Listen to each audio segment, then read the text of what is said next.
base hit and a run scored as part of a 4-run Cougar fifth last time around, and starts off with a strike against the relief pitcher who has been very effective over the last couple of innings. That's Marty Lewis, who moved over from first base for the Raiders. 0-1, and with it low, and it's going to be hit low over to second base. Brown with a scoop over to Barbado over at first base, and there's one down. Next up, Laura Gorman had a nice catch at the top part of the inning in the outfield. Base hit, scoring 2 in the fifth inning, and it's 1 for 3 on the afternoon. So the Cougars with 2 outs to work with and down by 1. Gorman waits and will take the strike. Laura Gorman out of Atascadero High School, a freshman who plays the outfield but can also catch on occasion. I really like the way Cuesta's fighting back. I mean, they could have folded the tent when they were down 4-1, but they battled back. And again, low-scoring early game, part of the game, and now the hitters are showing their stuff, and hopefully we can pull this out. We have 2 more outs to get it done here. Gorman sent another one back, and it's 0-2 coming from Lewis, and swing and a miss for strike 3. Cougars now down to their last out, and that is going to be scheduled to appear in the 6th spot is the designated player, and there she is in the batter's box, and that's Summer Pratt.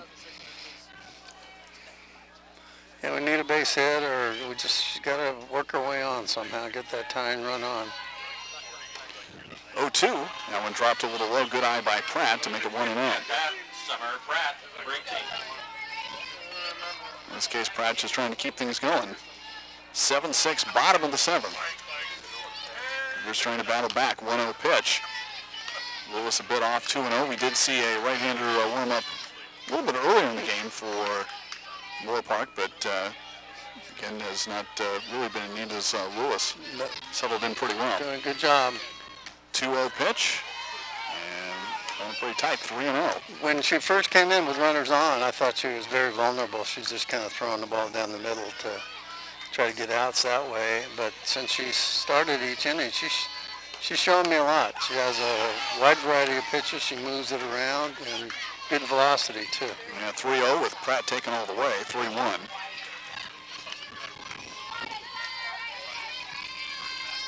And Lewis with the delivery.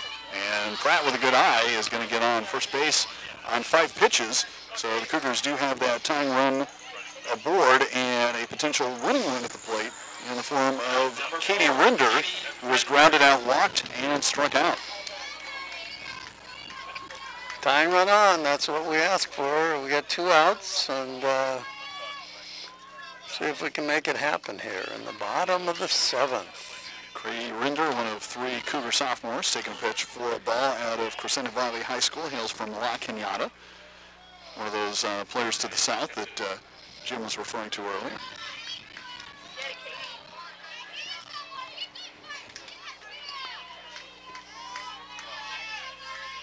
Rinder working in the box and getting her footing there. Snap throw over to first base.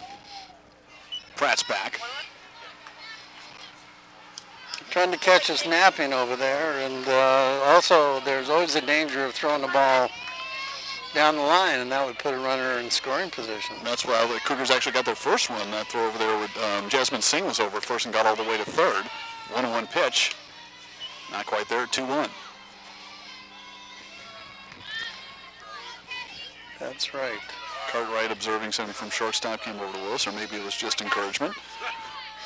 Yeah, look back on the game, there are kind of a couple of unique plays over in the first base area with Moorpark batting that didn't result in outs, and unfortunately for the Cougars, Moorpark was able to put a couple hits together and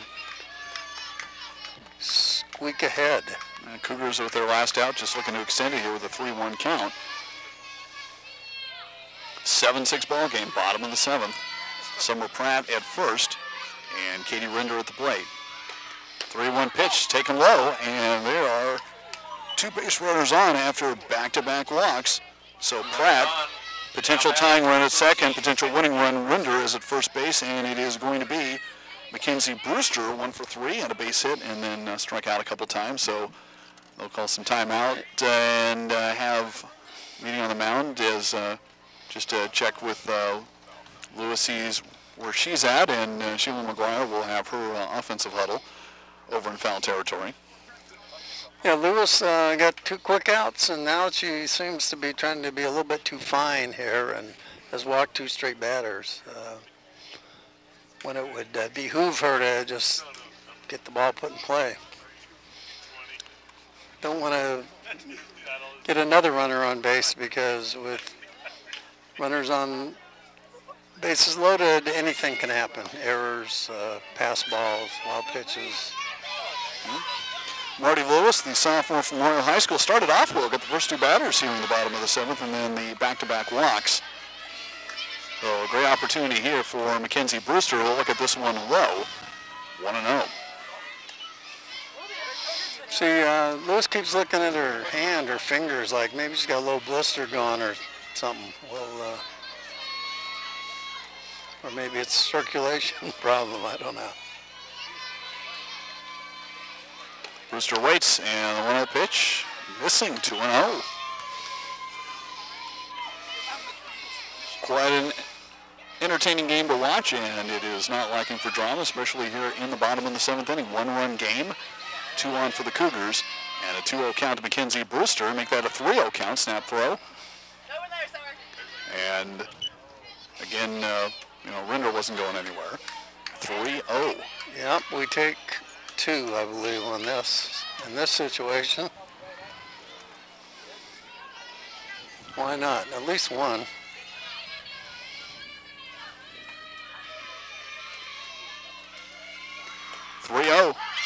And just like Pratt before, taken all the way. And make it 3-1. Pratt's over at second and Rinder over at first. Again, Cougars need 1 to tie, 2 to win. Right. She had a hit earlier in the game, too. Brewster's having a nice game. Again, I said this 3 times, but behind the plate, she's been excellent. 3-1 pitch taken high, and Lewis, after getting the first 2, has walked the bases loaded in a 1-run game in the bottom of the 7th. Summer Pratt to third, Katie Rinder to second, and now Mackenzie Brewster aboard at first, and that brings up the bottom of the order, the right fielder Victoria Roberts, who is in search of her first base hit, and over talking with Coach Sheila McGuire right now. Couldn't ask for more, bases loaded. 2 outs. See Pratt there over at third.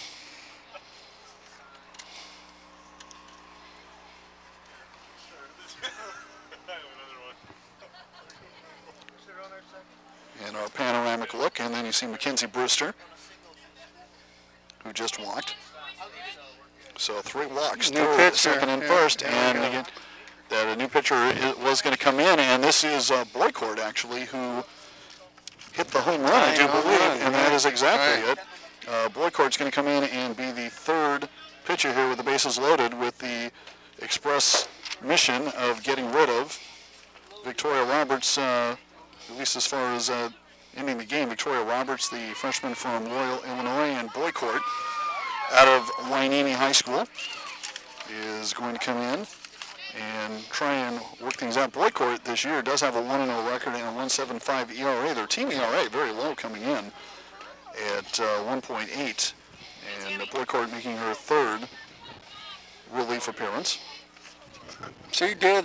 She was the person that was throwing in the bullpen. So, but they sat her down about 10 or 15 minutes ago. So this is tough to do, to come in and throw strikes.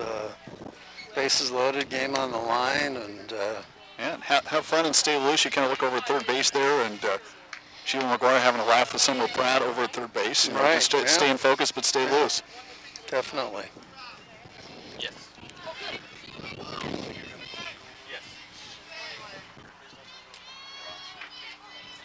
Very competitive game. I'm not going out on a limb by saying I think Cuesta is back in softball to a certain degree, and will only get better. I think we have a great coach in place and some solid players, and got a tight game for first place in the league. Right. Going on right now. Going to the very last out, and a hit batter, which is going to send home the tying run. That is Summer Pratt. So the Cougars, without a hit, have advanced 4. Pratt comes across to score and tie it at 7. Katie Rinder, the winning run over at third. Mackenzie Brewster over at second, and Victoria Roberts, hit by a pitch, is over at first base. We go to the top of the order, and it is Courtney Bragg, a base hit. She's reached base the last 2 times and scored both times. First pitch to her from Boycourt is going to be outside for a ball.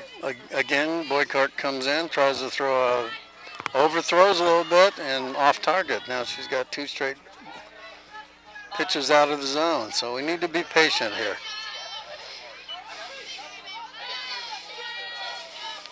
Boycourt, 1-0 pitch.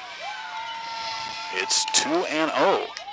So coming in mid-inning as Lewis did a while back, and inheriting an extremely difficult situation. It's tough to do. Yeah, hit the first batter she faces, and now 2-0 to Bragg.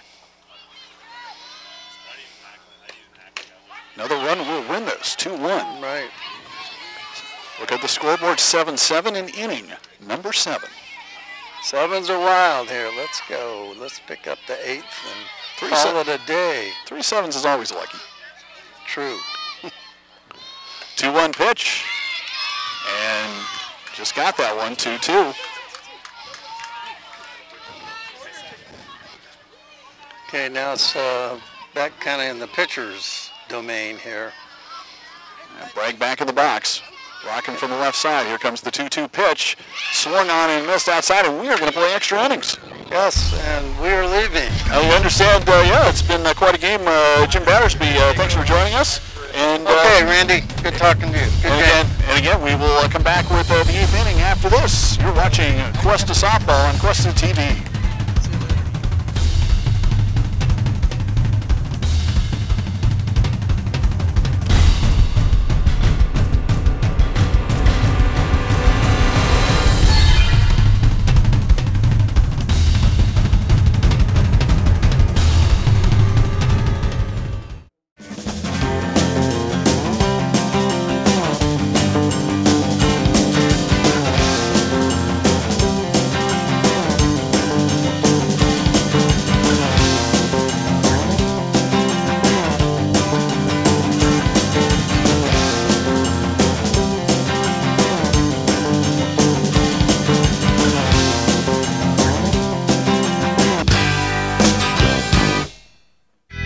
This program is produced by Cuesta Broadcasting. Start your radio, TV, and film career at Cuesta College.